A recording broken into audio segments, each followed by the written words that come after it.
തിയേറ്ററുകളിലെ CCTV ദൃശ്യങ്ങൾ Telegram, X തുടങ്ങിയ സാമൂഹ്യ മാധ്യമ സൈറ്റുകളിൽ പ്രചരിച്ചതു സംബന്ധിച്ച അന്വേഷണം നടത്താൻ നിർദ്ദേശം നൽകിയതായി മന്ത്രി സജി ചെറിയാൻ. സംസ്ഥാന ചലച്ചിത്ര വികസന കോർപ്പറേഷൻ ചെയർമാൻ കെ മധു നൽകിയ പരാതിയിൽ കേസെടുത്തതായി പോലീസ് സൈബർ ഡിവിഷൻ മേധാവി ADGP S ശ്രീജിത്ത് അറിയിച്ചു. ദൃശ്യങ്ങൾ ചോർന്നത് അന്വേഷിക്കുന്നതിനായി KSFDC MDയുടെ നേതൃത്വത്തിൽ സമിതി രൂപീകരിച്ചിട്ടുണ്ട്.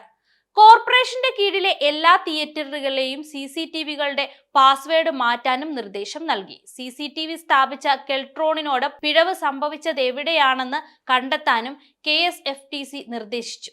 കൈരളി, ശ്രീ, നിള എന്നീ തിയേറ്ററുകളിലെ ചില സീറ്റുകളിലെ സ്ത്രീ പുരുഷന്മാരുടെ ദൃശ്യമാണ് തിയേറ്ററുകളുടെ പേരുകൾ സഹിതം ടെലഗ്രാമിലും എക്സിലും പുറമെ ചില അശ്ലീല വെബ്സൈറ്റുകളിലും പ്രചരിച്ചത്. ഇവ 2023 ദൃശ്യങ്ങളാണെന്ന് പോലീസ് സ്ഥിരീകരിച്ചു. CCTV ദൃശ്യങ്ങൾ സൂക്ഷിക്കുന്ന ക്ലൗഡിൽ നിന്ന് ഹാക്ക് ചെയ്തതാകാമെന്നാണ് നിഗമനം. തിയേറ്ററിൽ നിന്ന് ചോർന്ന സാധ്യതയും അന്വേഷിക്കുന്നുണ്ട്. ടെലഗ്രാമിൽ നിന്ന് ഇത് ഡൗൺലോഡ് ചെയ്യാൻ പണവും ആവശ്യപ്പെട്ടിരുന്നു. ഇത്തരത്തിൽ പണം നൽകിയാണ് സൈബർ പോലീസും ഈ ദൃശ്യങ്ങൾ ശേഖരിച്ചത്.